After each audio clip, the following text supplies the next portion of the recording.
Topic है श्वसन। अगर आपको ये वीडियो पसंद आए तो आप इसे लाइक करें, शेयर करें और सब्सक्राइब करें और बेल आइकन को प्रेस करें।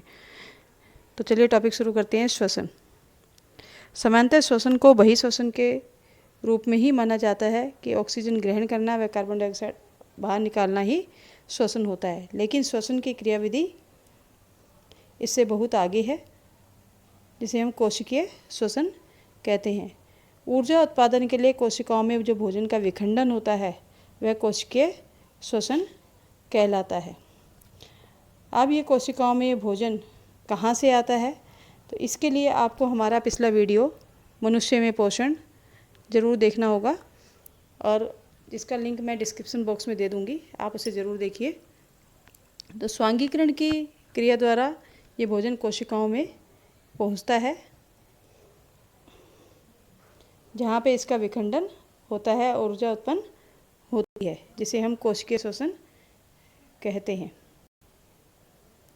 अर्थात जिन खाद्य पदार्थों का अंतर्ग्रहण पोषण प्रक्रम के लिए होता है, कोशिकाएं उनका उपयोग विभिन्न जैव प्रक्रम के लिए ऊर्जा प्रदान करने के लिए करती हैं। विविध जो जीव होते हैं इसे भिन्न भिन्न विधियों द्वारा करते हैं। कुछ जीव ऑक्सीजन का उपभोग ग्लूकोज को पूर्णतः कार्बन डाइऑक्साइड और जल में विखंडित करने के लिए करते हैं, जबकि कुछ अन्य जीव दूसरे पथ का उपयोग करते हैं जिसमें ऑक्सीजन नहीं होती है। तो विभिन्न जैव प्रक्रमों के लिए जो ऊर्जा होती है, उत्पन्न होती है, उसके लिए यहाँ पे एक रेखा चित्र द्वारा हम इसे समझते हैं। और तीन स्थितियों पे हम यहाँ पे विचार करेंगे: ऑक्सीजन की अनुपस्थिति, ऑक्सीजन का अभाव और ऑक्सीजन की उपस्थिति।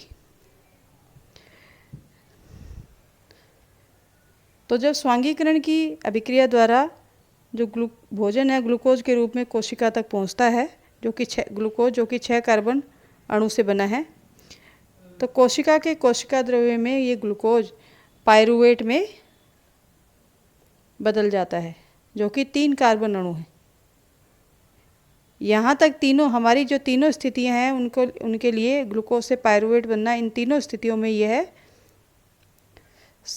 समान रहेगा।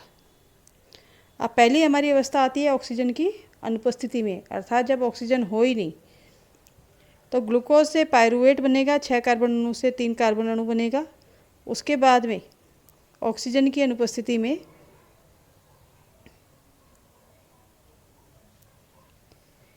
यीस्ट कोशिकाओं में मुख्यतः एक क्रिया होती है जिसमें पाइरूवेट से इथेनॉल बनता है, 2 कार्बन अणु पर कार्बन डाइऑक्साइड और साथ में ऊर्जा उत्पन्न होती है। यहाँ 3 कार्बन अणु से 2 कार्बन अणु मिलते हैं।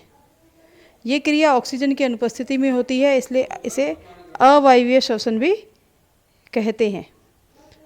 उसके बाद अगली स्थिति हमारे पास है ऑक्सीजन का अभाव। कई बार ऐसे होता है भी कि हम अत्यधिक शारीरिक श्रम जब करते हैं या व्यायाम करते हैं तो हमारी पेशी कोशिकाओं में ऑक्सीजन की कमी हो जाती है, ऑक्सीजन का अभाव हो जाता है। उस समय ग्लूकोज पाइरूवेट में बदल के और पाइरूवेट से लैक्टिक अम्ल बनता है, प्लस ऊर्जा उत्पन्न होती है। लैक्टिक अम्ल 3 कार्बन अणु यहाँ पर हमें मिलते हैं।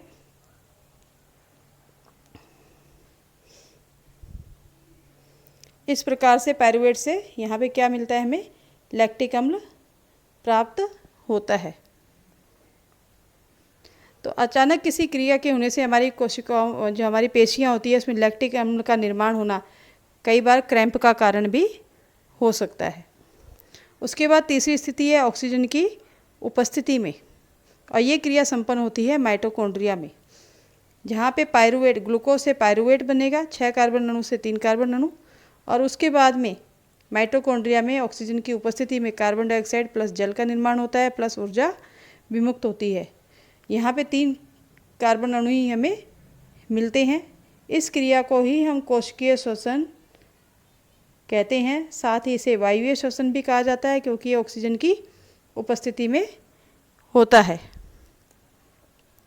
तो कोशिकीय श्वसन द्वारा जो मोचित ऊर्जा होती है और तत्काल ही एटीपी नामक अणु के संश्लेषण में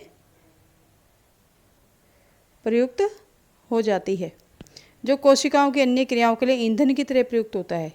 एटीपी के विखंडन से एक निश्चित मात्रा में ऊर्जा मौजूद होती है जो कोशिका के अंदर होने वाली एंडोथर्मिक क्रियाओं का परिचालन करती है।